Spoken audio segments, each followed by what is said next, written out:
The next common mistake is to directly look for two synonyms among the 6 answer choices.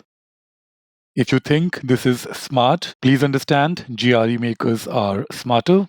When you start directly looking for a synonym pair, you may end up selecting a wrong pair because often there are multiple synonym pairs in answer choices. Besides, in this game of finding the synonyms, you may lose focus from reasoning. Remember, as I always say, these questions are not a test of vocabulary as such. These are a test of reasoning. Vocabulary is a medium. So when you lose focus from reasoning, you will end up taking longer, and there's a high chance that you will still get the question incorrect. Remember, SE questions hinge on meaning. High difficulty ones, all the more.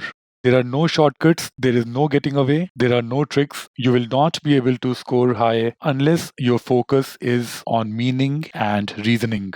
Remember, this is our 4-step correct approach for SE questions and 1 blank TC questions.